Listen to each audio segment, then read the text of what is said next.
sebagai catatan tambahan dari masalah istiwa. Kemarin kita katakan istiwa itu adalah sifat dzatiyah atau fi'liyah?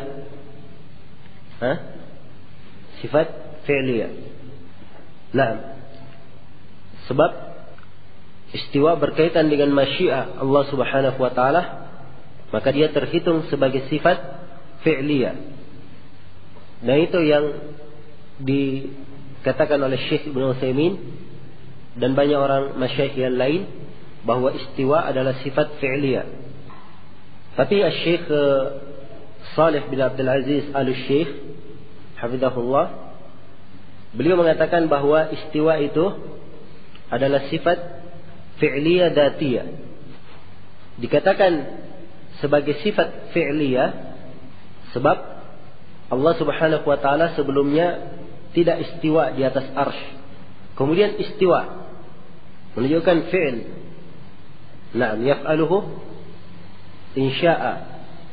Ini berkaitan dengan masyiah. Jadi dari tibar ini, dari sisi ini, dia terhitung sebagai sifat fi'liyah. Dari sisi lain, Allah Subhanahu wa taala setelah istiwa di atas arsy, terus menerus istiwa di atasnya. Maka dari sisi ini terhitung sebagai sifat dzatiyah. Karena itu dikatakan ia sebagai sifat dzatiyah fi'liyah. Taib, ala kulli hal, ini tidak mempengaruhi pembahasan yang telah kita sebutkan kemarin, cuman sebagai tambahan catatan. Baik, kita lanjutkan.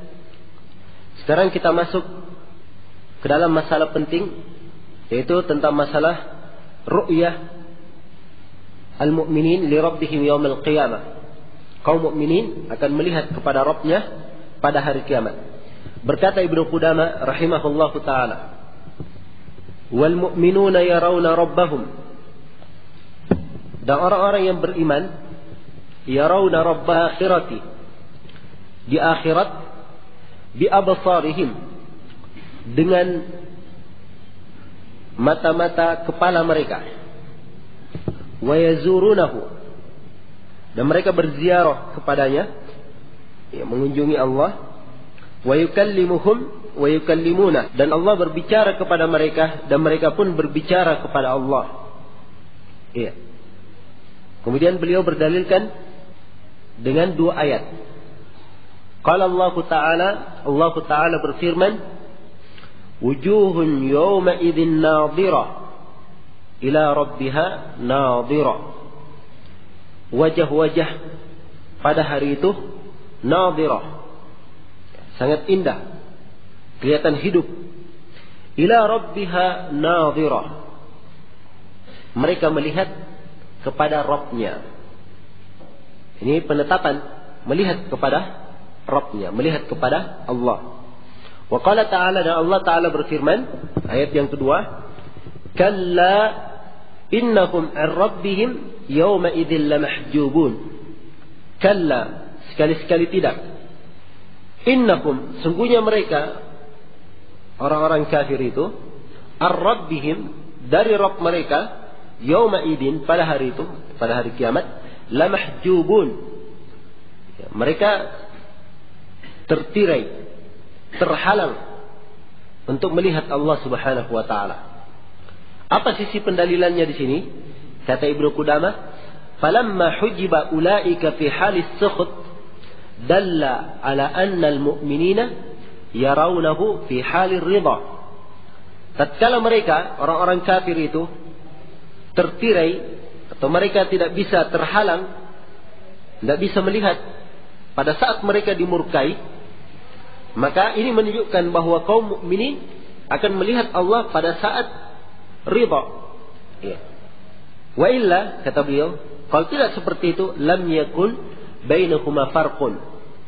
Globalnya dari ayat ini, jadi orang kafir lamahjubun, mereka terhalang, tidak bisa melihat Allah. Artinya orang mukmin tidak terhalang. Ya, itu globalnya sisi pendalilan Ibnu Qudamah. Kemudian kata beliau berdalilkan dengan waqala Nabi sallallahu alaihi wasallam, dan Nabi sallallahu alaihi wasallam bersabda, innakum tarawna rabbakum kama tarawna hadzal qamara la tudammuna fi ru'yatihi. Sungguhnya kalian akan melihat Rabb kalian sebagaimana kalian melihat bulan ini. Kalian tidak terhalang di dalam melihatnya. Kata Ibnu Qudamah, haditsun sahih muttafaqun alaih. Haditsnya sahih muttafaq alaih. Dan hadits ini termasuk hadits yang mutawatir. Bukan tentang masalah ru'yah, itu hadits mutawatir. Kata Ibnu Qudamah, wa hadha tashbihun lirru'yati birru'yah la bil mar'i bil mar'i. Fa inna Allah Ta'ala la syabiha lahu wa la nadhir. Hadits ini, sungguhnya kalian melihat Rabb kalian sebagaimana kalian melihat bulan. Ini kata Ibnu Qudamah, hadits ini penyerupaan melihat dengan melihat. Maksudnya, kamu melihat bulan dengan mata kepalamu, demikian pula kamu melihat Allah Subhanahu wa taala pada hari kiamat dengan mata kepalamu. Bukan persamaan al-mar'i lil mar'i, yang dilihat dengan yang dilihat. Bukan disamakan antara bulan dengan Allah, enggak. Jadi penyamaannya di sini, kamu melihat bulan dengan mata kepalamu, demikian pula pada hari kiamat kamu akan melihat Allah dengan mata kepalamu, sama dengan bulan. Kenapa? Fa inna Allah la syabiha lahu wa la nadhir. Sebab Allah itu tidak ada yang serupa dengannya, tidak ada yang menandinginya. Sampai sini perkataan Ibnu Qudamah tentang adanya ru'ya pada hari kiamat, akan dilihatnya Allah Subhanahu wa taala pada hari kiamat. Wal Jamaah menetapkan bahwa Allah Subhanahu wa taala akan dilihat pada hari kiamat. Akan dilihat pada hari kiamat. Dan yang melihatnya pada hari kiamat itu adalah orang-orang yang beriman. Ini yang disepakati. Orang-orang yang beriman melihat Allah Subhanahu wa taala pada hari kiamat. Ya. Adapun orang kafir apakah melihat Allah atau tidak, ada perselisihan sebagaimana yang kita akan terangkan. Baik. Tapi kaum mukminin disepakati oleh para ulama bahwa mereka akan melihat Allah Subhanahu wa taala pada hari kiamat. Dan hadits-hadits menerangkan bahwa Allah dilihat oleh kaum mukminin pada hari kiamat 2 kali. Yang pertama di Arasat al-Qiyamah. Arasat al-Qiyamah. Iya. Kemudian yang kedua setelah masuknya ke dalam surga. Nah, di sela-sela hari kiamat, ya, maka di Arasat Allah Subhanahu wa taala dilihat pada saat itu. Dan demikian pula setelah masuknya surga, masuknya mereka ke dalam surga. Ya, mereka juga melihat Allah Subhanahu wa taala sebagaimana yang ditunjukkan di dalam hadis yang sangat banyak. Nah, ini secara global keyakinan ahli sunnah tentang masalah ru'yah. Allah dilihat pada hari kiamat. Dalil yang dipakai dalam hal ini dari ayat Al-Quran, Ibnul Qayyim di dalam kitab beliau Hadil Arwah menyebutkan 7 dalil dan menyebutkan sekitar 60 hadis yang menjelaskan bahwa Allah Subhanahu wa taala dilihat pada hari kiamat. Iya. Adapun 7 dalil dari Al-Quran, beliau bawakan ayat yang pertama, yaitu Nabi Musa meminta kepada Allah di dalam surah Al-A'raf ayat 143. Nabi Musa berkata, Rabbi arini anzur ilaika. Wahai Rabbku, arini, tunjukkanlah kepadaku supaya saya melihat kepadamu. Menunjukkan bahwa Allah itu mungkin untuk dilihat. Kalau tidak mungkin Nabi Musa minta seperti itu. Ya, dipahami ini? Maka Nabi Musa pun tidak bisa melihatnya, sebagaimana yang kita akan terangkan. Ya. Kemudian yang kedua, dalil yang kedua, yaitu ayat Al-Quran. Lilladzina ahsanul husna wa ziyadah. Bagi orang-orang yang berbuat baik, mereka akan mendapatkan kebaikan. Al-husna wa ziyadah. Al-husna di sini surga. Akan mendapatkan surga wa ziyadah. Dan akan mendapatkan tambahan. Tambahan ini apa? Sudah masuk surga, tambahannya apa? Ya, tambahannya diterangkan dalam salah satu hadis riwayat Muslim. Nah, dari hadis Anas bin Malik dikatakan yaitu an-nazar ila wajhillah itu. Jadi kenikmatan sudah sangat tinggi di surga, ditambah lagi kenikmatan yang lebih tinggi dari itu, yaitu melihat wajah Allah Subhanahu wa taala. Iya. Hadis riwayat Muslim ini memang dikritik oleh Imam Ad-Darqutni, dan sebagian syekh kami menguatkan benarnya kritikan Ad-Darqutni. Tapi kayaknya dari sisi kuatnya dan banyaknya orang yang meriwayatkan tambahan ini, ya sangat sulit untuk memberikan hukum Imam Muslim salah di dalam periwayatan hadits ini. Ya, karena itu kita berada di atas asalnya bahwa hadits ini adalah hadits yang sahih, disahihkan oleh Imam Muslim. Ya. Baik. Kemudian dalil yang ketiga yang menunjukkan bahwa Allah Subhanahu wa taala dilihat, ya. Ibnu Qayyim menyebutkan ayat dalam surah Qaf ayat 35. Waladaina mazid, dan di sisi kami ada tambahan. Lagi-lagi ditafsirkan di sini oleh para ulama, tambahan di sini yaitu melihat kepada wajah Allah Subhanahu wa taala. Dalil yang keempat yaitu ayat-ayat tentang perjumpaan. Ya, al-liqa. Dan ini banyak dalam Al-Qur'an. Di antaranya di akhir surah Al-Kahfi, "Faman kana yarju liqa'a rabbih falyamal 'amalan shalihan wa la yusyrik bi'ibadati rabbih ahada." Siapa yang mengharap liqa'a rabbih, perjumpaan dengan Rabbnya. Liqa' di sini ditafsirkan oleh para ulama as-salaf dengan dua penafsiran. Salah satunya yaitu liqa' bermakna melihat ke wajah Allah Subhanahu wa taala. Dalil yang kelima adalah firman Allah Subhanahu wa taala, "La tudrikuhul absar wa huwa yudrikul absar." Allah itu tidak bisa diliputi oleh mata, dan dialah Allah yang meliputi dengan mata. Nah, ini dalil oleh Ibnu Qayyim dijadikan dalil tentang bisanya dilihat Allah. Kalau ahlul bid'ah, dalil ini dijadikan dalil, ayat ini dijadikan dalil tentang tidak bisanya dilihat Allah. Ya. Kenapa bisa berbeda pendalilan? Ya. Karena jeleknya pemahaman ahlul bid'ah memahami ayat. Ya. Sebab di sini kalimat la tudrikuhul absar, Allah itu tidak bisa diliput dengan mata. Ya. Kalimat idrak itu maknanya al-ihata, meliputi dari segala sisinya. Ya. Meliputi dari segala sisi. Nah, dan ihata ini, al-idrak ini lebih umum dan lebih luas dari kalimat melihat. Saya misalnya melihat tiang ini. Ya. Saya lihat kan? Iya. Apakah saya lihat semua sisinya? Tidak, saya lihat dari depan saja. Kalau begitu melihat ini, ayat dikatakan la tudrikuhul absaru, Allah tidak bisa diliputi oleh pandangan mata. Maksudnya di sini idrak yaitu meliputi dari segala sisinya dan tidak masuk di dalamnya melihat. Ya. Yang dinafikan dalam ayat meliputi dari segala sisi, kalau begitu melihatnya kategori ru'ya yang lebih khusus atau yang lebih sempit itu bisa dilakukan. Ya.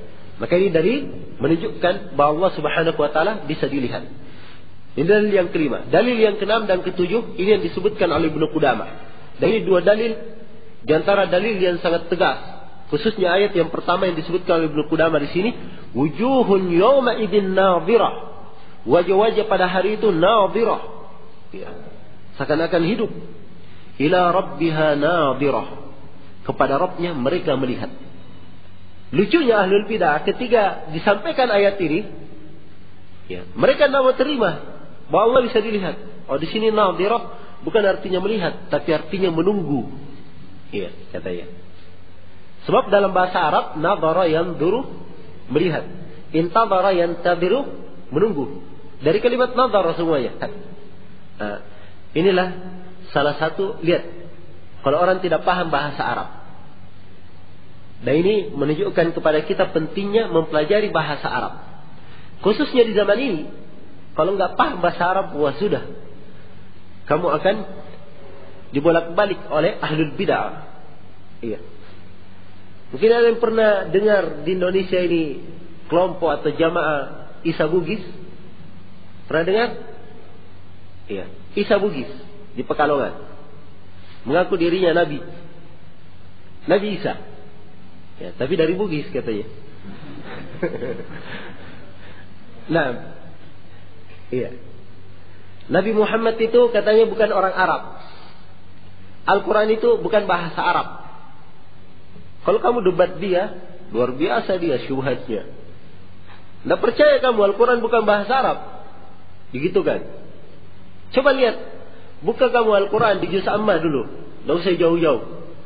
Buka surah Al-Fajr. Ada ayat di situ. Waja'a rabbuka wal malaku saffan saffa.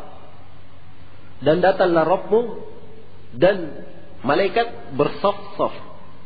Katanya datang Rabbmu. Rabbuka satu. Wal malaku, al malaku kalimat tunggal, malak artinya satu malaikat. Rabb dengan satu malaikat dikatakan berbaris-baris. Bukan bahasa Arab, tidak benar itu. Orang yang jahil, lucunya ada juga yang mengikutinya. Ya. Ini karena kita pahaman tentang bahasa Arab. Kalau dia tahu bahasa Arab sedikit saja, insyaallah taala seluruh hal tersebut bisa dia tepis dengan sangat mudah. Dikatakan al-malaku, memang di situ mufrad, ya, kalimat tunggal satu malaikat. Cuma dia pakai alif lam.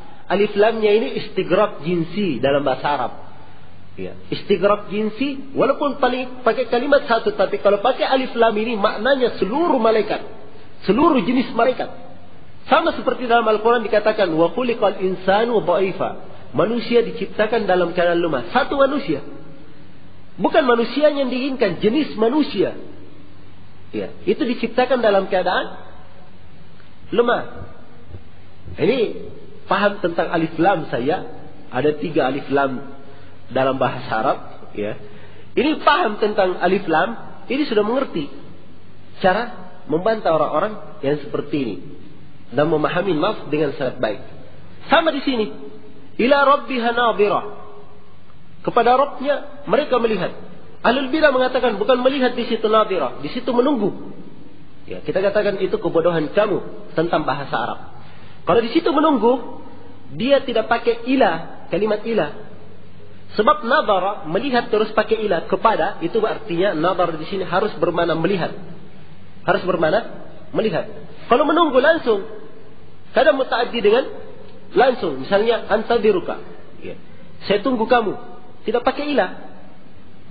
Tapi kalau dia pakai ila, di sini artinya melihat kepada Allah Subhanahu wa taala. Itu dari sisi bahasa. Maka ini dalil yang sangat tegas sekali menunjukkan bahwa Allah Subhanahu wa taala akan dilihat oleh kaum mukminin. Dan di sini bentuknya pujian, wajah-wajah waktu itu sangat indah. Ini wajahnya kaum mukminin. Ya, orang-orang yang beriman. Dan subhanallah, ini adalah nikmat Allah Subhanahu wa taala yang sangat besar yang diberikan oleh Allah Subhanahu wa taala kepada kaum mukminin. Nah, kemudian dalil yang kedua disebut oleh Ibnu Qudamah tentang ayat itu, kalla innakum ar-rabbihim yauma, punya mereka itu pada hari itu terhalang, terhijab dari melihat Rabb mereka. Ya, ini orang-orang kafir yang dimurkai oleh Allah Subhanahu wa taala. Menunjukkan bahwa kaum mukminin itu akan melihat Allah Subhanahu wa taala. Iya. Dan beliau bawakan di sini hadis yang kita sebutkan tadi. Dan hadis tentang masalah Allah dilihat itu sangat banyak sekali, ya, derajatnya sampai ke derajat mutawatir. Jadi tidak ada perselisihan di kalangan para ulama as-salaf bahwa Allah Subhanahu wa taala pada hari kiamat akan dilihat oleh kaum mukminin di 2 tempat. Pertama di Arasatul Qiyamah, yang kedua setelah masuk ke surga. Kemudian masalah yang kedua yang saya perlu terangkan di sini berkaitan dengan masalah melihat Allah. Ya. Apakah boleh atau apakah mungkin ada yang bisa melihat Allah Subhanahu wa taala di dunia ini? Melihat Allah Subhanahu wa taala di dunia? Jawabannya kita rinci. Melihat apa yang diinginkan. Kalau melihat dalam keadaan sadar, dalam keadaan terjaga tidak tidur, maka di sini para ulama sepakat. Kalau dalam keadaan tidak tidur, dalam keadaan sadar, para ulama sepakat bahwa tidak ada seorang pun yang melihat Allah Subhanahu wa taala dalam keadaan sadar. Iya. Dan ini diterangkan di dalam hadis riwayat Muslim dari sebagian sahabat Rasulullah sallallahu alaihi wasallam Nabi sallallahu alaihi wasallam menegaskan, "Ta'allamu annakum lan tarau rabbakum hatta tamutu." Tegas sekali. Ketahuilah, sungguhnya kalian tidak akan melihat Rabb kalian sampai kalian mati. Jadi tidak mungkin melihat Allah sampai kalian mati. Ini juga dalil bisa dipakai. Artinya setelah mati Allah akan dilihat, kan begitu? Allah akan dilihat. Nah, baik. Jadi dalil ini sangat tegas sekali, menunjukkan bahwa tidak seorang pun dari manusia ini yang bisa melihat Allah Subhanahu wa taala dalam keadaan terjaga, dalam keadaan sadar, tidak tidur. Seluruh manusia kecuali satu, yaitu Rasulullah sallallahu alaihi wasallam. Tapi beliau diperselisihkan apakah melihat dengan mata kepalanya, atau melihat dalam keadaan tidur, atau melihat dengan mata hatinya. 3 pendapat di kalangan para ulama tentang hal ini. Anha dalam hadits riwayat Muslim, beliau menafikan bahwa Rasulullah tidak pernah melihat Allah Subhanahu wa taala. Ya. Dan bahkan Aisyah berkata, siapa yang mengatakan Nabi melihat Allah dengan matanya, maka dia telah membuat kedustaan terhadap Nabi. Itu perkataan Aisyah. Tapi di sisi lain, Ibnu Abbas radhiyallahu taala anhu, ya, beliau berkata, "Ra'aitu Rabbi," Rasulullah sallallahu alaihi wasallam bersabda, "Ra'aitu Rabbi bi ahsani surah." Saya melihat Rabbku dalam surah, dalam bentuk yang paling bagus, paling indah. Karena adanya 2 hadits yang kontradiksi ini, akhirnya para ulama berselisih pendapat ini tadi. Aisyah mengatakan tidak dilihat, Ibnu Abbas mengatakan saya lihat Rabbku dalam surah yang paling bagus. Dan yang pertengahan di sini, ini yang dikuatkan oleh Ibnu Qudamah, yang dikuatkan oleh Ibnu Mandah, dan ini juga yang dikuatkan oleh Syekhuna Muqbil Ibn Hadi Al-Wadi'i rahimahullahu ta'ala, bahwasanya Allah Subhanahu wa ta'ala itu dilihat oleh Nabi sallallahu alaihi wasallam dengan mata hatinya. Ini untuk mengkompromikan antara dalil-dalil yang ada. Jadi bukan dilihat dalam keadaan sadar beliau. Nah, tapi melihat dengan hatinya. Ya. Dan itu lebih dekat kalau beliau dalam keadaan tidur. Karena itu Ibnu Taimiyah menguatkan pendapat bahwa beliau melihatnya dalam keadaan tidur. Nah, baik. Jadi kita kembali ke dalam masalah apakah Allah mungkin dilihat di dunia? Kita katakan kalau dalam keadaan terjaga itu tidak mungkin sama sekali dilihat oleh seorang makhluk pun di dunia ini kecuali siapa? Rasulullah sallallahu alaihi wasallam. Tapi beliau ini diperselisihkan. Bukan kita katakan melihat, tapi diperselisihkan. Ada yang mengatakan melihat, ada yang mengatakan tidak. Yang benarnya beliau tidak melihat dengan mata kepalanya, tapi melihat dengan mata hatinya. Dipahami ini? Ini yang benarnya. Ya, menurut pendapat para ulama di dalam masalah ini. Dan ini sebagai bantahan terhadap orang-orang sufi yang dengan sangat enaknya cerita melihat Allah Subhanahu wa taala. Nah, menyelisihi nusus yang sabit dari Al-Quran dan Sunnah, dan menyelisihi ijma' kaum muslimin, kesepakatan kaum muslimin. Baik. Adapun dalam keadaan tertidur, apakah Allah bisa dilihat dalam keadaan tertidur? Seorang tertidur misalnya bisa melihat Allah Subhanahu wa taala. Hal ini telah kita tanyakan ke Syekh Muqbil rahimahullahu taala. Sebab kita baca di dalam banyak buku seperti buku Al-Hilya karya Abu Nu'aim, kemudian buku-buku yang lain, Karamatul Awliya karya Al-Lalikai. Dilihat di situ ada hikayat-hikayat orang-orang saleh yang melihat Allah Subhanahu wa taala dalam tidurnya. Ya. Apakah itu bisa dibenarkan atau tidak? Maka beliau menjawab, adapun melihat Allah dalam keadaan tertidur, maka itu mungkin saja, kata beliau. Itu adalah perkara yang mungkin dan tidak ada dalil yang melarang. Ya, tidak ada dalil yang menafikan hal tersebut. Ya. Demikian pula jawaban Syekh Ibnu Utsaimin rahimahullahu taala di dalam masalah ini. Kalau begitu, di dalam tidur, ya, itu mungkin. Ya, tetapi tentunya orang yang melihat Allah Subhanahu wa taala atau melihat kepada Allah itu adalah suatu kehormatan dan suatu nikmat untuk hamba tersebut. Karena itulah hanya didapatkan oleh orang-orang yang salih tentunya. Nah, adapun orang-orang yang fajir, orang-orang yang berada di atas bid'ah dan hawa nafsu, kemudian mengaku dirinya melihat Allah Subhanahu wa taala, fakidzibuhu, maka dustakanlah mereka. Dustakan apa yang mereka katakan tersebut. Iya. Wallahul musta'an. Baik. Pada hari kiamat kita katakan tadi mazhab ahli sunnah wal jamaah bahwa Allah Subhanahu wa taala dilihat di hari akhirat, hari kiamat di dua tempat. Di Arasatul Qiyamah, kemudian juga di surga. Adapun perkataan Ibnu Qudamah di sini wa yazurunahu, mereka berkunjung setiap Jumat, ya sudah diterangkan ya bahwa haditsnya lemah.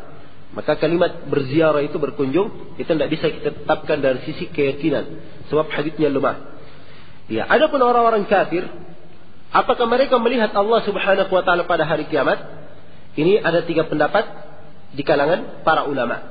Nah, pendapat yang pertama, bahwasanya orang-orang kafir tidak bisa melihat Allah Subhanahu wa taala dalam keadaan bagaimanapun. Apakah dia kafirnya kafir asli atau kafir murtad, atau dia adalah munafik yang menampakkan keislaman, tidak bisa melihat Allah Subhanahu wa taala.